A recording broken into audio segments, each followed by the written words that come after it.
Hello and welcome to Underdogs, Bootstrappers, and Game Changers. This is for those of you that are starting with nothing and using business to change their stars. Motivating people who disrupted industry standards. This is the real side of business. This isn't Shark Tank. My aim with this podcast is to take away some of the imaginary roadblocks that are out there. I want to help more underdogs because underdogs are truly who change the world. This is part of our Content for Good initiative. All the proceeds from the monetization of this podcast will go to charitable causes. It's for the person that wants it.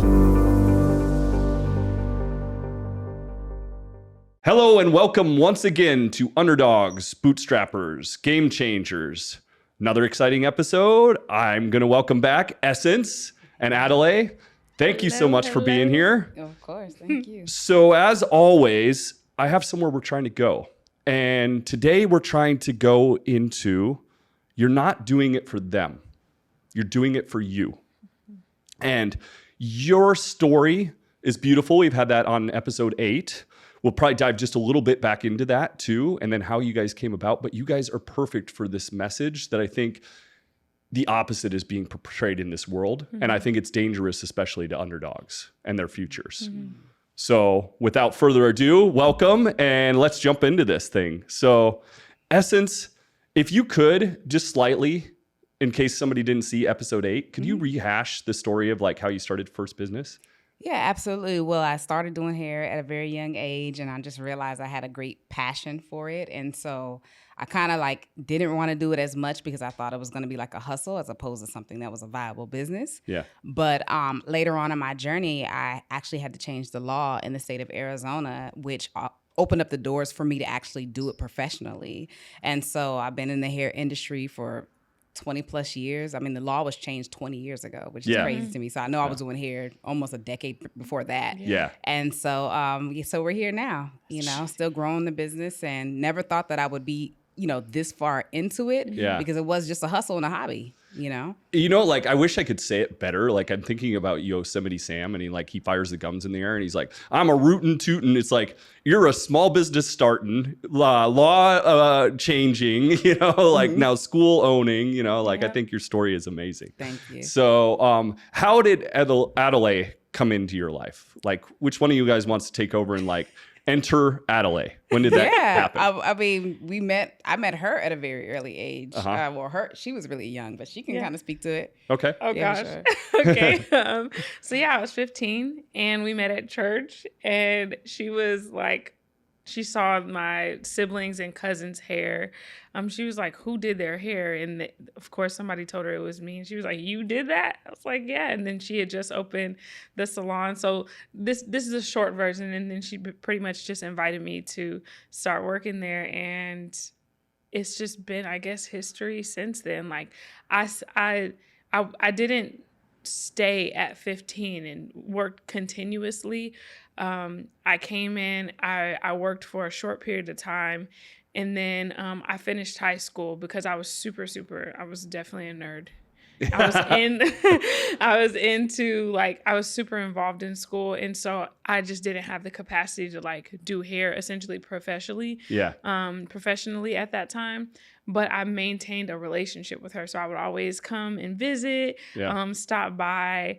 And then my freshman year of college, I was trying to find a job, and literally I'm like, I feel so qualified, and I was getting nothing. Yeah. And I also realized I was being very honest about where I was and what my abilities were. And I didn't know that was not a thing. You're supposed to embellish a little bit. I didn't know that.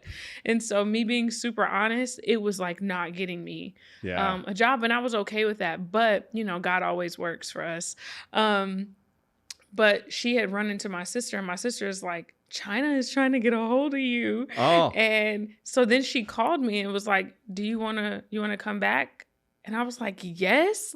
And I've been ever since. So it's been a continuous, 14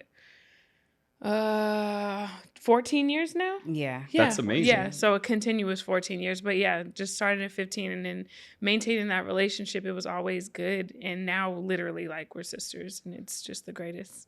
So basically, it sounds like, so you recognized her talent. Yeah. Yes, it spoke. I mean, when I seen the work, I was just like, okay, I know that I just opened a salon and I'm looking for a potential stylist and talent. And so when I met her sister and she pointed to her and she just looked so young, I'm just like, well, I'll at least talk to her and talk to her mom and just ask her, is it something that even if she's not ready now, that she can come work in the summers and, intern or something like that. And so that's how it was established. But it was the work that drew me for sure. Yeah. So you originally were like interning there over the summers, or like how did that originally start? I was coming in on Saturdays and working, and I was already doing hair. I had been doing hair prior to that for many years. So by then I was at least like 5 to 7 years in, like doing it a lot. And yes, I was 15, but I started really early, doing like my family members' hair, friends' hair, my brother's friends' hair. And so I had a lot of practice, but I never saw it as something that I could do professionally. And then when she like offered me that opportunity, it was a seed at that time, because I still continued through college, and it never was encouraged for it to be a career. Because people saw it in my life as more of a hobby. Yeah. And so I didn't see it as a potential opportunity until my eyes were opened. Yeah. And like there were so many skills that I learned, disciplines that I learned being in that environment, that they carried on into college and vice versa. What's the hardest? I mean, either of you could answer this question at this point, but I'm going to focus on you. What is the hardest part about business? The hardest part about business? Oh, that's a good question. I mean, I think about it, because I know you know the answer. Yeah. Super clear. Well, I mean, I think, we talked about this on our podcast. It's like, the management of people. Boom. Because it's, their lives coming into the environment that you're trying to establish. And so now you're managing people. And it's like, I didn't get into it for this. I wanted to get into it for the craft, But if you're really trying to grow, then you have to have people. And with people come some potential problems, Yeah. You can only grow as good as your people are. Yeah. In fact, I was listening to the story of Hewlett Packard the other day, and they used to always be hiring, even if they didn't have positions open, because they knew they could only grow as fast as they had good people. Yeah. And it's like I think that's what people don't realize. It's like, before we dive really hard into that, it's like, and you could go to episode 1, we talk about employees, it's the hardest part about business, hands down. Yeah. Finding good people, right? So tell me how it happened that you went from like working there to partners. Yeah. Well, really quick, I have to go back to when I was looking for her. Yeah. Like, when I was looking for her, I didn't really have space for her. So the salon is full. Yeah. All the chairs are full, clientele's popping, but she just kept coming up in my spirit. And so I think it has to do with what you're talking about, looking for good people. And I knew she was a really solid individual, and she was really great at what she did. And even though I didn't have space for her, I just felt like I needed to, contact her. And so when I did contact her, we actually had to make a makeshift station, kind of like by the shampoo bowls. It wasn't even like a place to actually have a station, but we made it work, and it did work out. And so it was like there was room being made, but I didn't understand at that time that she was purposed to be there for the partnership that was going to come down the line. Yeah. But when it came into partnership, it just was a natural progression. I think that we just bonded in a way that I hadn't with any of the other stylists, and I had employed countless stylists over the years, but it was her leadership quality that made me recognize, like, she has great character, she has great integrity, she's just has a value and a standard for herself that made me feel like I can trust her. And so I think we aligned in many ways that we didn't necessarily know in the very beginning, but it was like, okay, she sees a vision, and then she also has vision within herself that complements the vision, and then we have the same values. Yeah. Before you guys officially became partners, is it safe to say that like you felt like you'd put something on her and trust that it would get done? Absolutely. Absolutely. I mean, we're talking like we've known each other for 17 years and 14 years working side by side. Yeah. And so, there are areas that I just knew I could trust her. And so there could have never been a partnership without me feeling that level of trust. Yeah. Because like one of the hardest things like I've had in business is like knowing somebody is just going to pick this up and I don't have to circle back around on it. Like people don't realize it. For business owners, that is invaluable, right? If you can leave something on somebody and know it's like law to get it done. So let me ask you this. You just work there. it's her business before you were partners. Why would you do anything above like what your actual station was? Like, why would you do more? Why would you be that go-to person? I think I was that person before it was even a title involved. And as she was saying, like that just was my standard. And I learned this about myself over the years. I had like a really deep rooted sense of loyalty. It was Essence poured so much into me without this expectation of like, oh, you owe me. It was never that. It was always, I'm going to pour this into you. And whether you give it back or not, like it is what it is. It felt like there was just this selfless pouring all the time.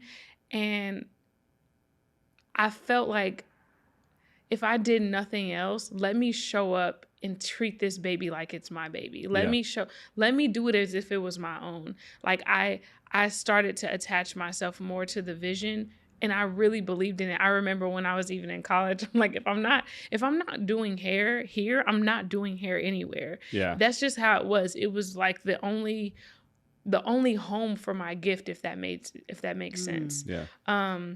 And it was the one that I grew in. I developed so many skills in. Like, I studied every little movement, like what her fingers were doing, what her body positioning was when she's doing certain styles, how she engaged with clients. And it wasn't something like, oh, I'm going to study this to mimic it or mock it. It just felt like, no, I'm learning so much. And there's a seed in me that just kept growing and growing as I studied these things. And so it was just taking on like, I want to treat this as if it was mine. And I didn't even know the fullness of what that meant until, 5 years ago, essentially 6 years ago, she was like, what do you think about owning it? I was like, I don't think about owning it. Like I had all intentions on being a therapist and going to school and finishing school. And she never made me feel like I had to choose. Yeah. It was just, whatever God is leading you to do, like I'm with you, I support you. And I felt like she genuinely did that. So it just made my decision like easier because I felt like it was my decision and it wasn't our decision, or there was no leverage with whatever that decision was. So yeah, I feel like I was able to grow and nurture so many gifts in me in a space that I could safely do that. And I'm like, I'm not going anywhere. Yeah. And then it just became clear and clear, like, oh, God has assigned us to each other's lives forever. Yeah. It wasn't like, oh, this is just for a couple of years. And when I think that clicked, it was like, we just start running. Yeah. I don't know how else to describe it. How many people had you poured into that? You put me on the spot on episode 8, so I'm going to put you right back on the spot. How many people had you poured into and to be disappointed? And not just because like they're not doing what you feel, but like maybe not living up to their potential or, like how many people had you done that with? I mean, I would say dozens, Yeah. We're talking about 18 years of salon ownership. So, it was a revolving door. People would come and go. In this first probably 5 years, I was just learning how to even lead and learning how to even use my voice and to, set expectations. But after that point, when I started to set expectations, they were either living up to it or they weren't. Some people, they came in with, motives, and I didn't necessarily understand until it was after the fact. But when I'd seen pure intentions with her, that's when I just was like, okay, she's a keeper. Yeah. But I didn't put that pressure on her. It was just like when she came to me and said, I'm not going anywhere, I was just like, really? Like, where'd that come from? Because I never asked or expected that of her. But when she said that and I was feeling what I was feeling, it was just like, okay, I know that you're a writer, know?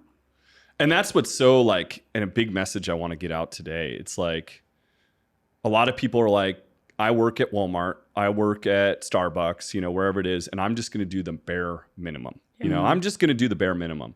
And like one of my biggest things in life is, sure, big corporations take advantage of people. There's no doubt. I mean, Walmart has a thing where if you like pass away and you work for them, they collect your death insurance and they don't give you any. Oh, wow. This is ridiculous, right? That's this crazy. Is horrible. So why work hard for a company like that? And I think people need to stop thinking about working for the company and working for themselves. Yeah. Because it does zero good to practice being a crappy worker, right? It's like, so like a lot of people think, okay, I'm going to do the bare minimum at Walmart. And then someday I'm going to own my own business.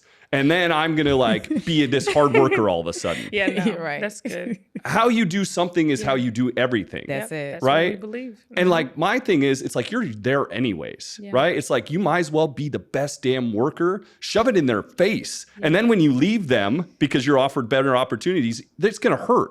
You want to get back at Walmart? Make it hurt. You're leaving when you're a half-assed employee doesn't hurt. Yeah. You know? Yeah. You know, or like here's the other side that could happen. You're a manager, then you're a district manager, then your CEO. Do you know how many people love this story? There is a story where the guy like worked his way up from like basically parking lot attendant all the way up to the CEO of the company. And they're one of the best CEOs out there. I'm frustrated with myself that I can't remember who that is, but that is the person we want to be CEO. Yeah. Now we're rooting for a Walmart when that happens. The CEO comes up on all that because they can understand everything. Right.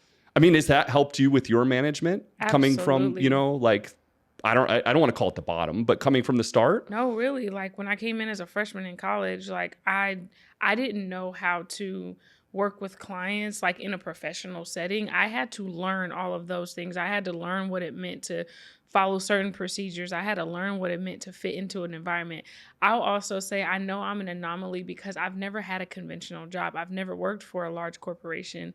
I've always worked for like small business. I worked like at a nursery, a plant nursery in like Tennessee in the summer, or I did hair on my own, or I worked in Rare Essence. Yeah. So it wasn't like I worked for anybody else to learn these things. It was I got to come in and see it from that view, but I also knew that was a part of the way that I needed to learn it.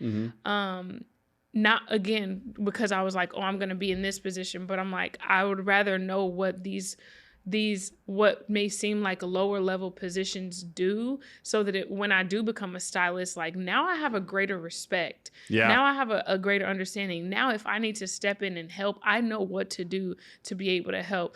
We always say like, just what you were saying, the way you do one thing is the way you do everything. When somebody comes in, we want them to evaluate what the position that you think is beneath you is, and can you show up in that? Yeah. Because that's going to tell us a lot more about your character. If you come in thinking you have all this pride and like, oh, I'm this bomb stylist or I'm this, but you can't pick up your trash. Yeah. Like you can't clean your mirror. You can't get down and wipe someone else's baseboard. Like our environment breeds service and service to each other.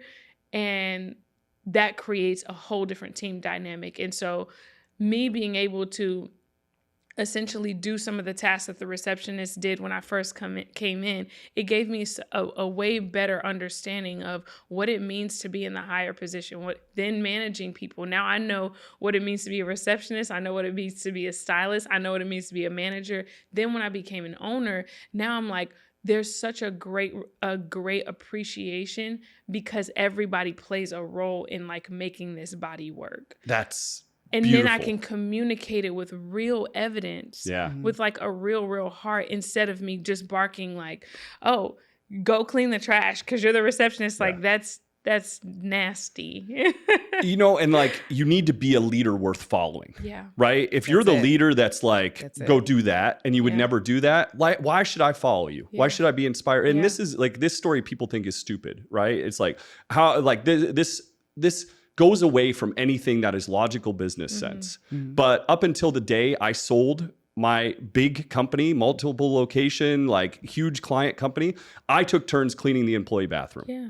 And not only that, but I had people that I paid over $100,000 a year that would take turns cleaning the employee bathroom. That is stupid when it comes to every business fundamental, right? My opportunity cost is too high, you know, it's like, but here's the thing. It's like, I remember we had a manager and he had come in to manage a department, and they had a bigger manager, you know, that was over him, and he wasn't doing anything. He's like, hey, why don't you sweep that stuff up over on the floor? And the guy's like, I'm a manager, you know, I'm not going to sweep the floor. And the guy goes to him, he's like, the boss cleans the restroom.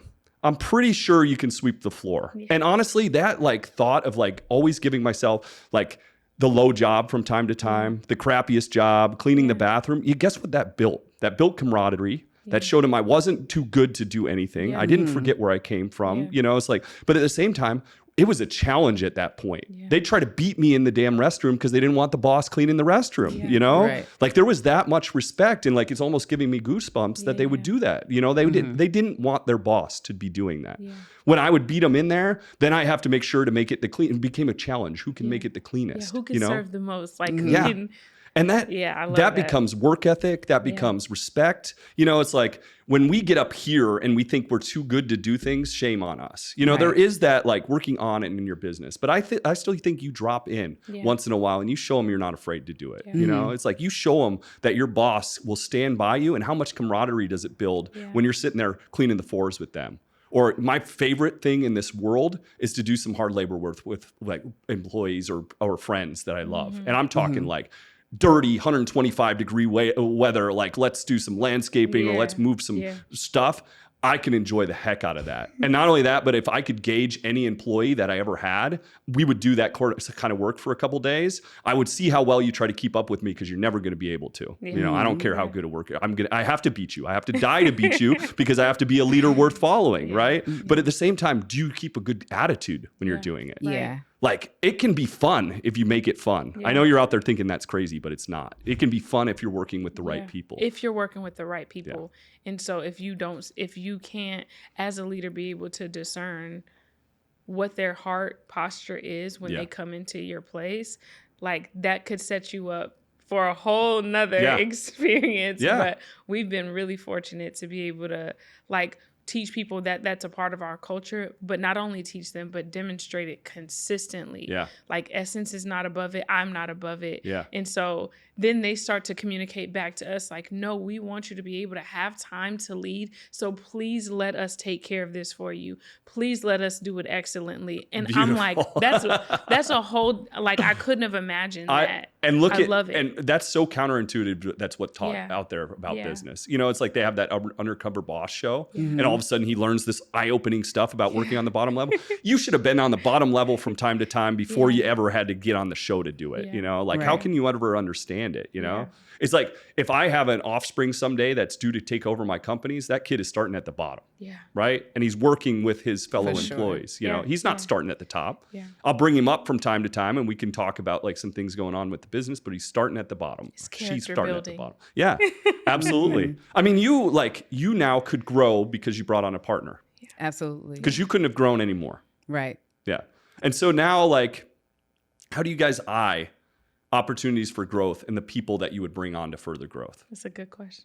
I think we know what our strengths are, right? So it took a while for me to even know Adelaide's strengths until she was able to step into another, position. And so now I'm like, I'm a visionary. I'm the one that sees the big picture. I get excited. I'm like, oh, I see us in Paris already. We're talking 10 years before we even got to Paris. Yeah. And so Adelaide is into the details, right? And so me knowing her strength, me knowing my strength, and then it's like, okay, as we're growing, it's easier for us to eye what we need because we know what we lack. Yeah. You know what I mean? And so, we just continue to move along until those people come. But we actually start jotting down, okay, what do we actually need? Like, what can alleviate some, certain things in our roles that we can attract that person. And so we just wait till that person comes because we know it's going to come at some point. Yeah. And you can see it in people, it's whether they care or not, it's like, and then it's whether they want to work for it or not. It's like, you're only paying me to be there. Sure. But the people that want to do beyond the only paying you to be there, those are the people we eye. Yeah. I mean, like I would start a business every other week. I would invest in somebody every other week if I could lay it on them and not have to worry about it anymore. Right. And most people in the world that have any kind of like business savvy, the more businesses I open, the more money I make. The problem is there's only one me. Exactly. So if I can't find another me to care, to be a leader, that if that business requires I set you up, I invest in you, I have to be over there every other day, I can't do it. Yeah. Like I can't, like every business I've ever had, I would have never sold if I could find somebody to step up. Yeah.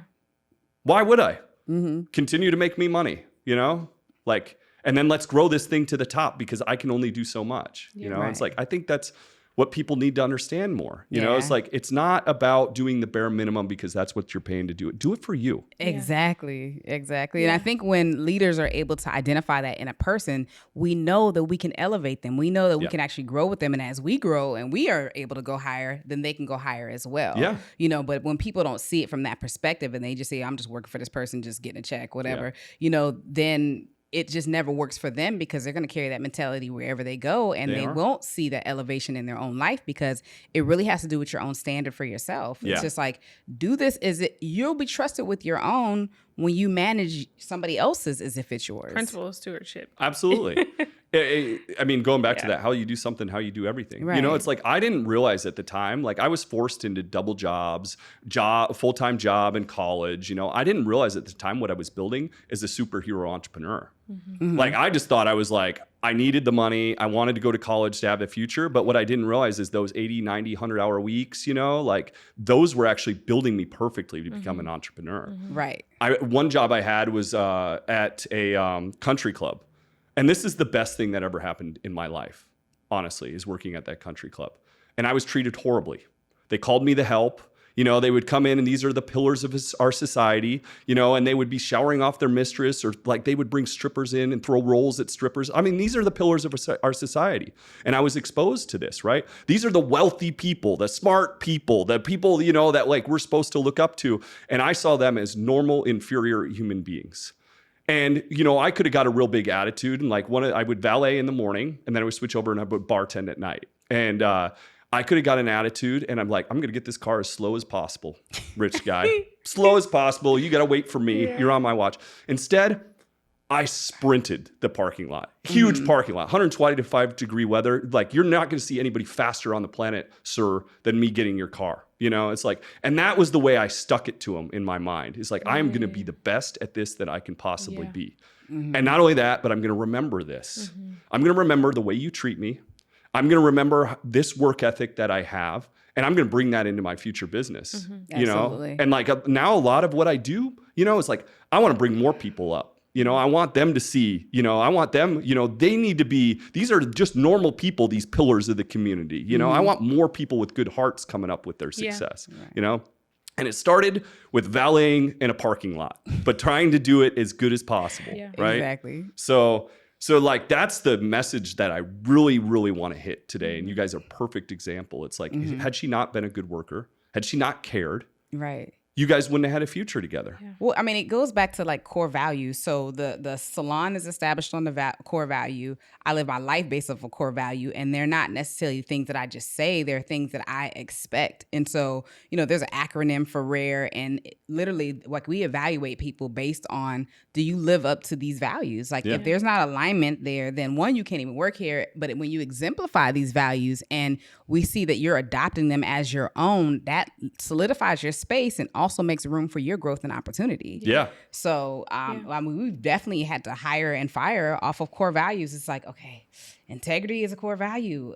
How is this showing up? And, you know, this particular, you know, stylist or worker. And if it's not there, it's just like, either we can't promote you or you might be on probation, you know, because it's like, you're not taking this as if you want something for yourself. We can't want more for you than you want for yourself. Yeah. Sure.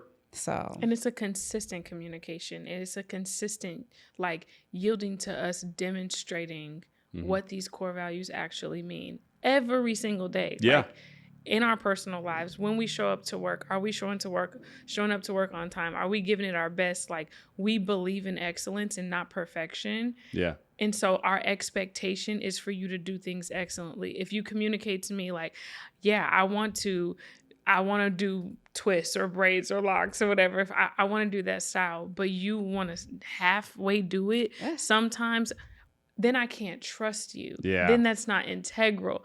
And you're not doing it excellently, and you're not representing the blood, sweat, and tears now we done put in to train you to do it right. And so it's, how consistent are we in communicating that expectation and demonstrating that expectation? Absolutely. Like, it's literally every single day. And it's a battle sometimes, because sometimes I'm like, I'm tired. Yeah. Am I going to push through to make sure that I'm I am leading with integrity. Yeah. And even though I can communicate that I'm tired, and we have like a culture of like low-key over communication, because I want you to start getting these principles. Like, we know that it's a training ground in there. Like, what we prepare you for, what you learn in here really is for the rest of your life. Like, Yeah. you don't have to stay here forever. That's true. But I want you to learn these principles over and over again, so you could just be a better leader. Yeah. And so it's very intentional for us now as leaders to say, what do I see in you? How consistent are you? And am I really living up to what I see in you? Yeah.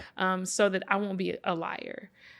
And so now, like, even though it wasn't super intentional for Essence to be like, oh, I'm going to make her this or make her that, like, it just naturally formed into that. Now it's like, okay, God has given us the ears and the eyes to be able to see, what do we need to pour into, and how do we do it in a way that, one, we're communicating it very clearly so that there's no room for manipulation, no room for speculation.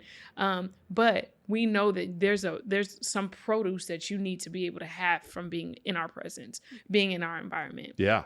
And that's literally the goal now. Yeah, if you leave, just leave better. Leave better. Yeah. Leave transformed. Yes. You know? Yeah, our goal is just to plant whatever seeds, to water whatever needs to happen, but whatever they decide to do with it is their choice. Yeah. But we just want to see people just succeed and grow, you know? I mean, I feel the same way. It's like, I never have a problem if you're going to go out and start your own thing. I started my own thing. I would applaud you on that, and I will help you every inch of the way. Right. You know, like, in fact, I will invest in you too, if you're ready. Yeah. But if you're like in the business, barely working, not showing up on time, and you're like, hey, I'm going to go out start my own thing, I'm sorry, I can't invest in you. co-sign in that. Yeah. It's like, get ready. You really want to embrace this? You know, it's like, I think like people don't realize this. A lot of owners out there, you work for the right owner, they'll invest in you. Yeah. They'll help you start that second location if they feel you're ready for it, Yeah. you know, Right. but you got to learn, you got to show up, you got to be the best that you can possibly be. So that way, when you're off on your own, you know, like, you know, it's going to get taken care of. Yeah. Yeah. Because we all like know this. It's like, if they're 70% when you're watching them, they're 40% on their own. Yeah. You know, and that's why I don't understand how people's logic works, you know, like these days. Mm-hmm. You know, I applaud the younger generation for the most part, but this is one thing I don't see. It's like, I'm going to go work for the man. I'm going to do bare minimum. But the second I open my business, you know, like, now I'm going to flip this switch, Yeah. you know, it's like, no, That's you're not like going trying to to. run a marathon and you ain't never trained. Yeah. Like, what? You gonna hurt. Yeah. You gonna be cramping.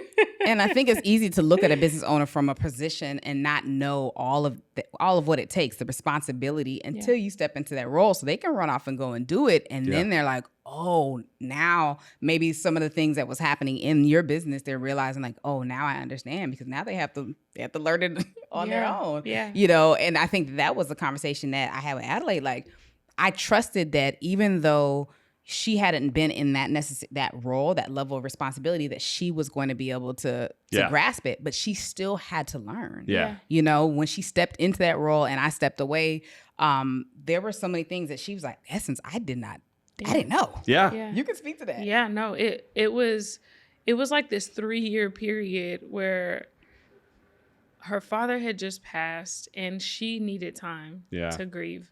And I loved her enough to let her grieve. And I knew that I'm like, okay, this is really, really hard. But she doesn't have capacity to like be my crutch. Yeah. And so I'm like, I have to learn this. It was just an opportunity for me to get skin in the game. Yeah. And then it was like, oh, I can approach conversations differently now with a level of knowledge and wisdom that I just could not have had without having the space to learn it. I always say Essence is like throws me in the water sometimes to let me figure it out, but she know I can swim. Yeah. And she know I'll figure out something. And she's there watching you from the shore. Yeah. Yeah, like And- I'm gonna get her if she'll necessary. catch me if she Right. needs to, Yeah. but she trusts me enough to let me learn. And it made me have a much deeper like respect and love and even honor for her, knowing all the things that she had to deal with that I couldn't have even been prepared for if I didn't have to go through them by myself. And I think that benefited our relationship even more, to where it did come to a point where I was like, okay, I don't want you to see me as your little sister. Like, I want you to see me as somebody who adds as much value in the way that I know I can add now that I would not have known a few years ago. And so it literally took all of that. And so now I believe in counsel. Yeah. I don't know everything. I communicate to my team. I don't know everything. Yeah. But you know who I'm going to go ask. You know who I'm going to talk to. You know who I'm going to have counsel with. But for her to, again, trust me in that position, all of that, them 3 years had to be learned. I had to go there, and it was very hard. She made it look easier than it was, She right? sure did. Yeah. She made it look super easy. And she has great rapport with like clients and even the people that were there before, like employees that were there before. She did make it look easy. And I'm like, I'm shaking and crying, having to let somebody go. She'd be like, girl, that be all right. Like, I don't. But I had to feel all of those feelings. Oh, yeah. I literally had to. And it created a different level of empathy, a different level of grace, a different level of awareness to like see through the crap sometimes and take the responsibility of having to be God in their life. Like, let God take care of them. That's not your job. Like, they not doing what they're supposed to do. You can't suffer the consequences because they don't want to. Yeah. You know? One of the hardest lessons I've ever learned, you know, because it's like having loyalty to the wrong people is actually having reverse loyalty to your good people, right? And that was the hardest thing for me. I had to reframe it that way. We talked a lot about that in episode 1, but it's like by allowing these people that were not showing up, you know, like literally I would catch them stealing and things sometimes, but I'm like focused on the family. They got a family, can't let them go. And like, shame on me, you know, it's like they're not showing up for the business. They and don't at the care for same their point, family doing now stuff like that. that punishes the good people, you know, it's like, and that's one of the hardest things, you know, it's like, so, you know, like not always is it blatant, like stealing and robbing, you know, sometimes the person just doesn't have that push and they're like, well, why should I work any harder than that person, right? And that's another trap you can't fall into because we're eyeing this, right? It's like when you're looking for that next location, are you looking at Joe, I'm just going to Jill or Joe, you know, it's like, I'm just going to do the bare minimum. No. Yeah, never. You're looking at the perseverance, the hard work. I can't think of a name. Drive, the motivation, you know, the excitement, the joy. Like, I think all of those things are important. Like, I always tell people, if you have the passion, you have the potential. And I think passion shows up in a way that just gives you this just drive. And if you don't have a drive, because we've definitely employed stylists that are just like, they just drag into the salon. And it's like, maybe this is not where you're supposed to be. Maybe you can do it, but maybe that's not what you're created to do because you don't have the enthusiasm. You don't have the joy. Maybe you need to go find that because we only want people who truly want to be here. And if you want to be here, you're going to show up like you do. Yeah. And that just shows in every area. Now, don't get me wrong. There are sometimes people come and they have to be groomed and, you know, everybody has, you know, a transformation that has to take place. But then there's just times where people, they're resistant. Yeah. And they don't want it. And if you don't want it, then this is not the place. Yeah. And we also understand too that we're not for everybody. Like, and that could be super countercultural. Like a lot of people think that you have to, they're like, oh, if you want to grow, just employ people. Let anybody work for you. And we're like, no. And it will not ever happen. We value quality over quantity any day. Yep. We don't care. Essence, literally, she put this in my head really early. She was like, you could still operate this salon by yourself if everybody left, and you know that. Yeah. And for me, it was like, I want you and I need you, but if you don't want to, it's okay. Yeah. I know we'll still run. We're not necessarily going to go anywhere, but I will not compromise the quality over just having numbers, knowing that can affect our reputation 10 years down the line just because I made a decision to get some money. Yeah. Yeah, it's not worth it. It compromises the brand. Yeah. Yeah. We can't. It has to be a culture fit. Yep. It absolutely does. And you have to pay attention to that quick too. You know, it's like a story that springs to mind is I had these two guys that actually met, you know, working in my business. They were some of my first employees, younger guys. So they were always going out. Right. And I wake up at 3:00 in the morning. The best thing for me on earth is for the business to start at like 6 a.m., you know, like, or 5 a.m. That would be amazing for me, but couldn't get them to work on time. You know, it's like, so I finally switched the hours like to 10:00, like, which to me was like basically like the afternoon, night, basically, you know, it's like switch the hours to that, like do all this stuff. And I wanted to do things different. I had horrible bosses, right? Kind of like I touched on a little bit. I wanted to make it this like, place that was beautiful for people to work. You know, like I wanted it to be amazing. Like I wanted it to be fun. I wanted it to be innovative. I wanted us to be working on cool stuff all the time. Like I really wanted that. You know, like we would do like no lunch hour. You know, it's like you take the lunch hour, you go off site, we'll pay you. You know, and then the next thing you know, they're taking 3 hours, 4 hours. You know, it's like, or like the two guys I mentioned, they show up, you know, 11 o'clock. I've got tons of work to do. You know, it's like, and they're like delaying the company, and they're like, what are you going to do about it? You need us, you know? And so like, it wasn't long after that, they actually took off. They became my closest competitor, like closest vicinity competitor, and started a business together. And they never directly told me this, but when they got out there in the world, they realized it wasn't as easy as they think. They didn't impact our business at all. Yeah. We didn't skip a beat the time they left. Yeah. Don't get me wrong, I wanted them there. I loved them. You know, like people to me, I get attached to them quickly. They're family to me. And that's what's made being a business owner so tough. You know, but it's like, and so realize that out there, if you're working for a company, you know, it's like, I'm not saying everybody works like us, you know, but you can find people that work like us, that want your future. And not only that, but we're smart, logical people. If we're building you, you know, like we're building you for our future too. Like my strategy has me, I can't do everything. Your strategy has you can't do everything. Right. I mean, I'm constrained 99% of the time because of the people. Yeah. No other reason. Yeah. So there's people like us out there right now that are begging to have a good person come in, learn, and we'll teach you everything you need to know. Yeah. You just got to show up with the attitude and the work ethic. Yeah.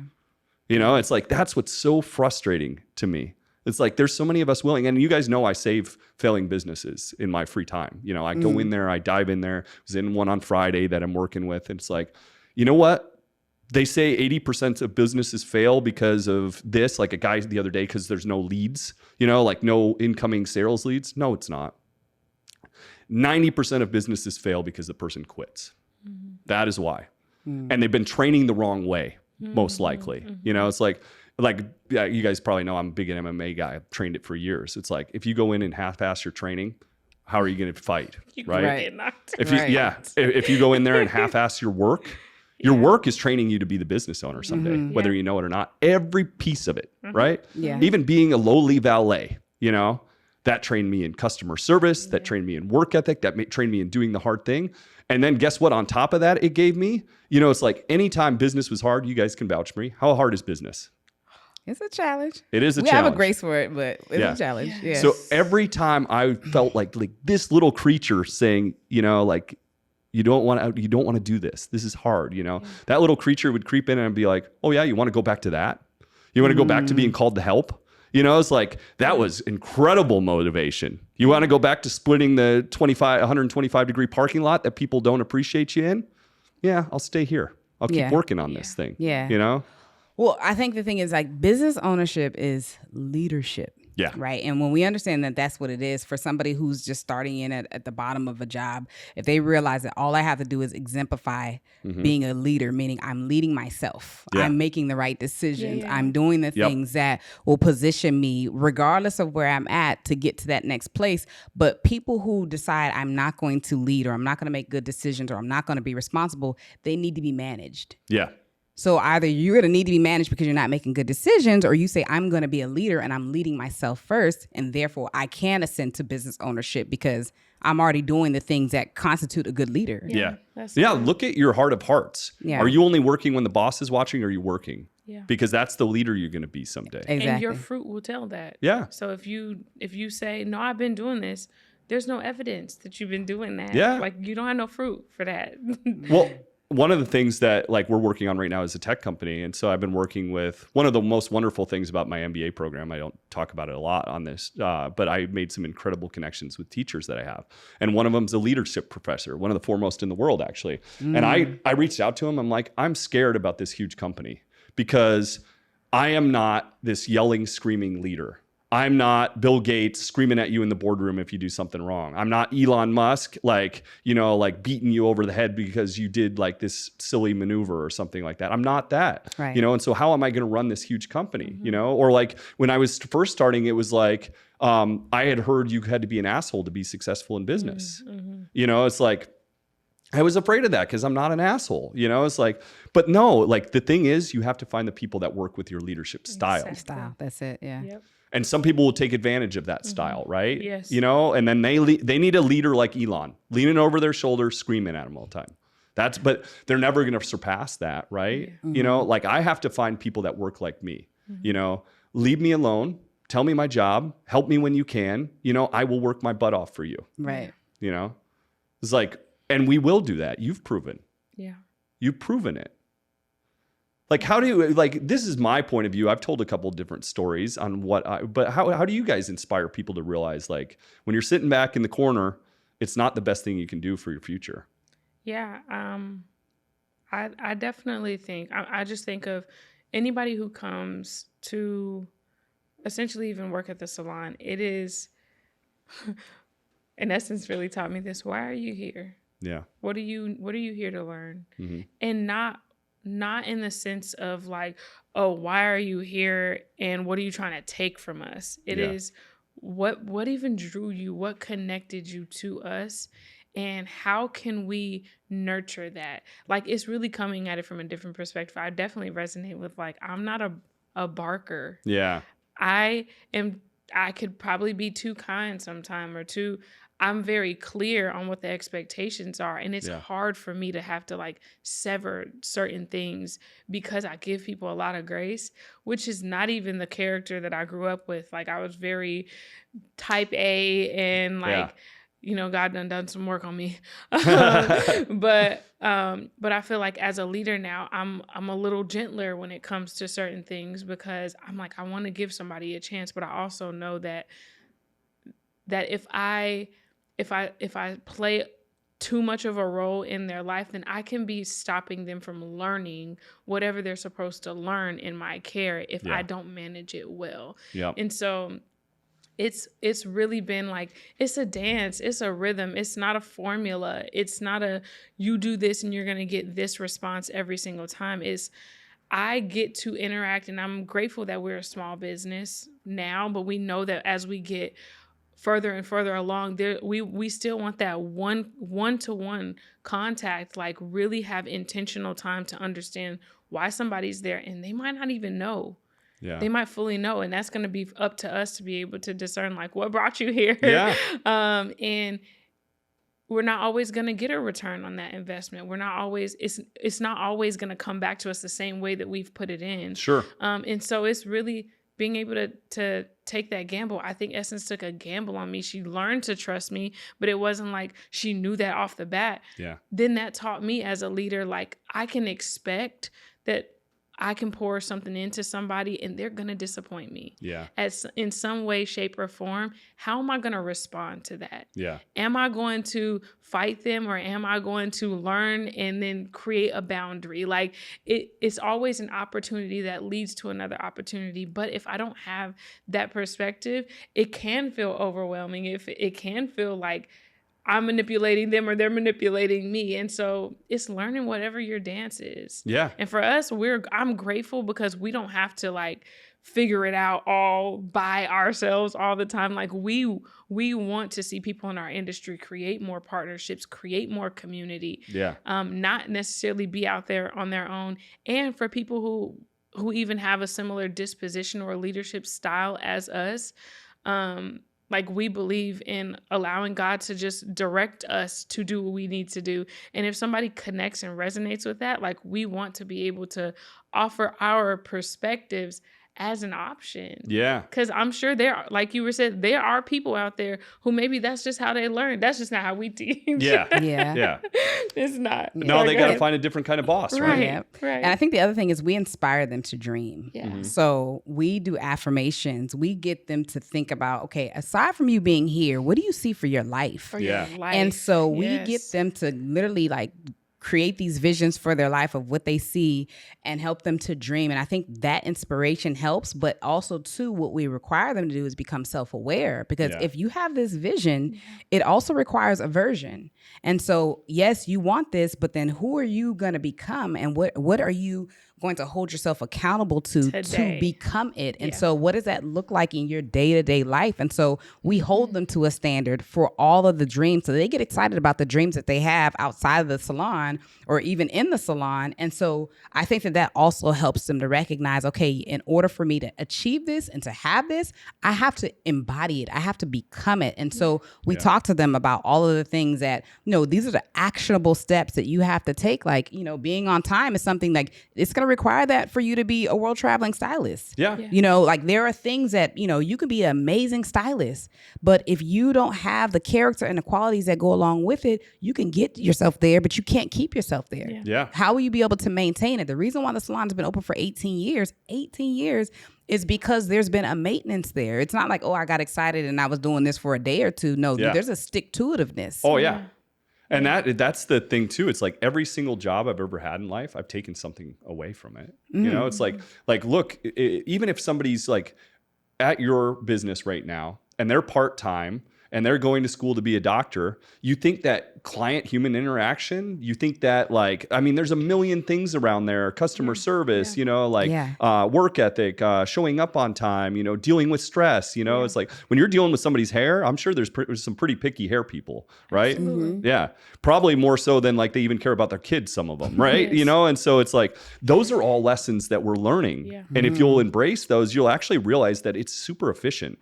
Yeah. To explore different things. And it gives you a different mindset towards things. Yeah. Like I'm super into interdisciplinary studies. It's like the concept that we could put 20 people in the room and I don't care where they're from, whether they own a stylist business, whether they own a landscaping company, whether they're an astronaut, we can all approach a problem differently.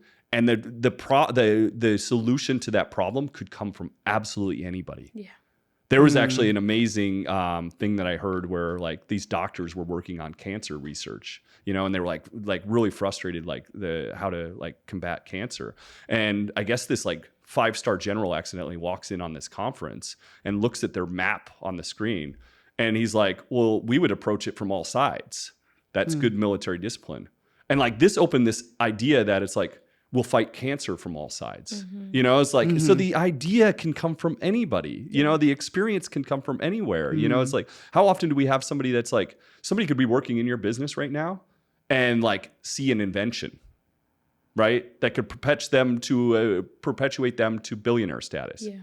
They could meet a client, right? That they get along with so well that the next thing you know, they're opening a salon, And if they have a good rapport with you guys, they're calling you, as long as they're not a block up the street and being unfair, they're calling you from, and saying, hey, I don't know what to do here. Yeah. I don't know about you guys, but I take that call all day long. Mm-hmm. Do you have any questions for me, past employee? And I do it actually a lot. They get a hold of me. I help them all that I can, with whatever I can. Yeah.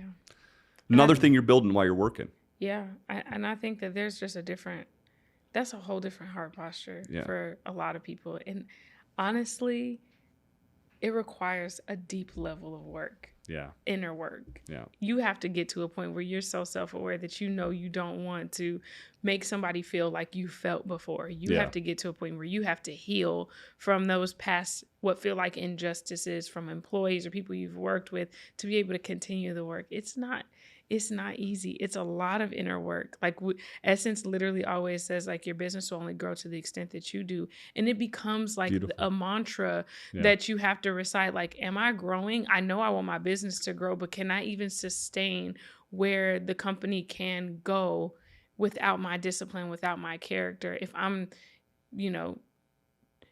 not paying attention to small, I believe in small details. If I'm not paying attention to the small details, if I'm more reactionary than I need to, then I need to learn how to be more self-aware in those areas. And it takes a lot to get there. Oh yeah. It really does. Yeah. Emotional maturity. People don't think that is a part of business, but it's a huge part of business. A huge part of business. Managing people and not being a canon every single time something doesn't go your way.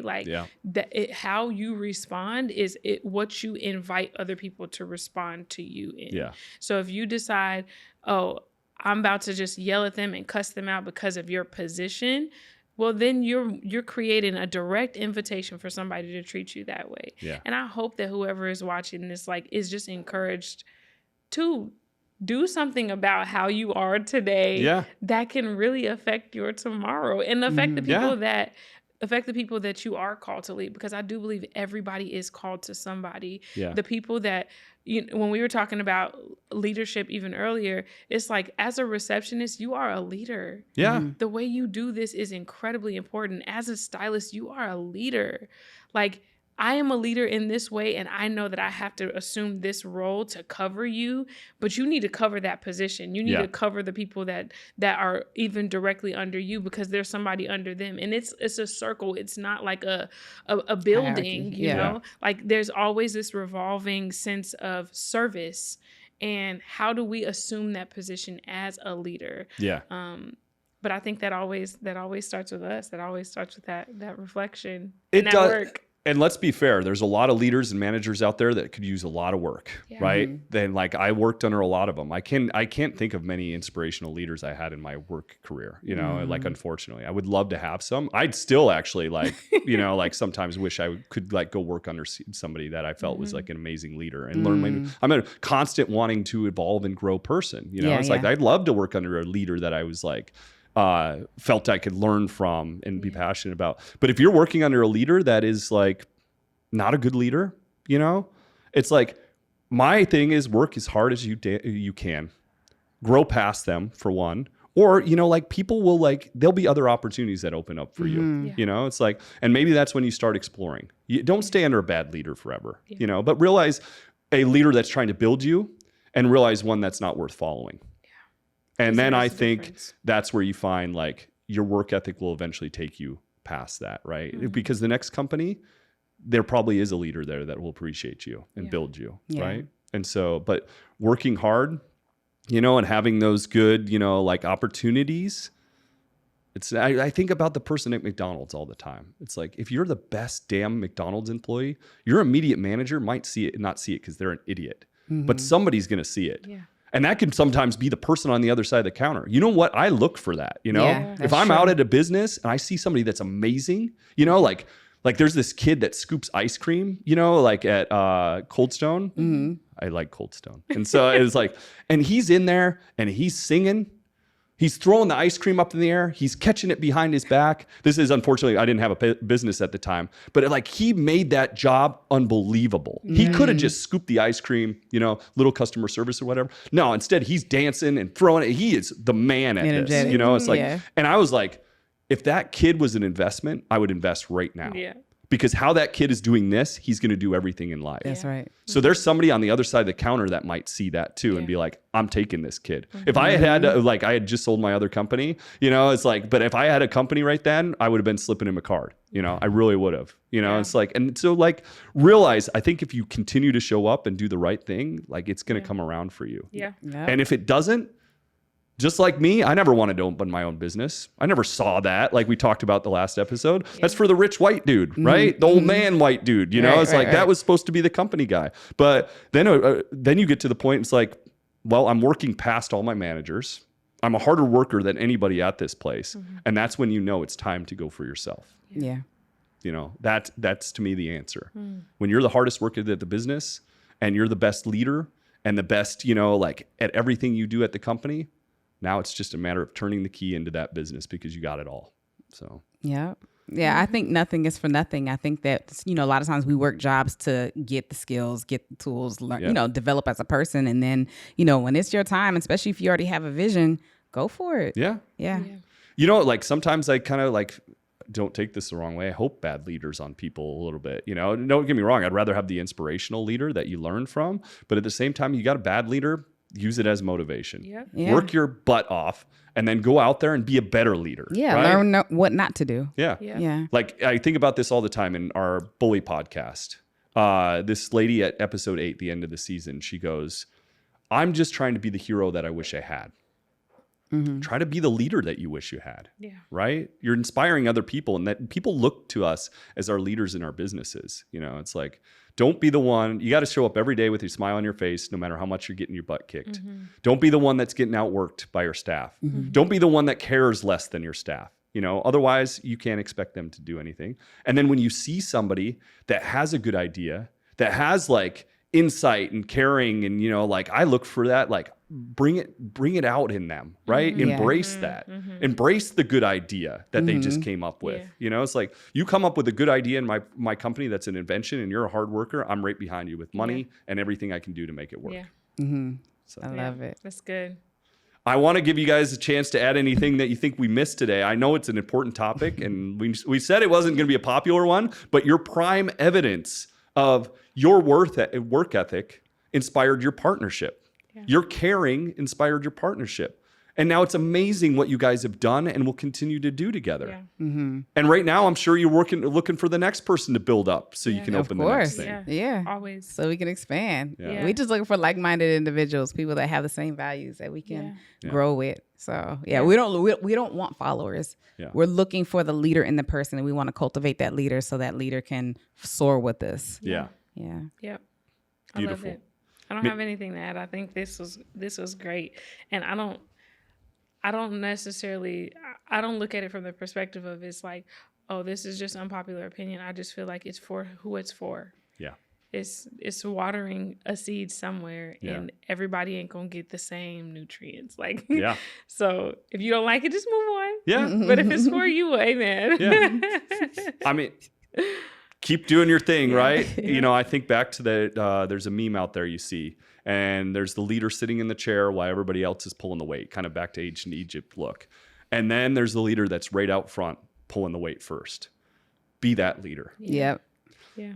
Underdogs, bootstrappers, game changers. I'm telling you, life is a lot how you show up and how you practice. Don't sit in the corner and do the bare minimum. You're being unfair to yourself, not that company. Work your butt off, get to the next level, prove them wrong. You're practicing for your future, not for theirs. See you next time. Bye. Peace.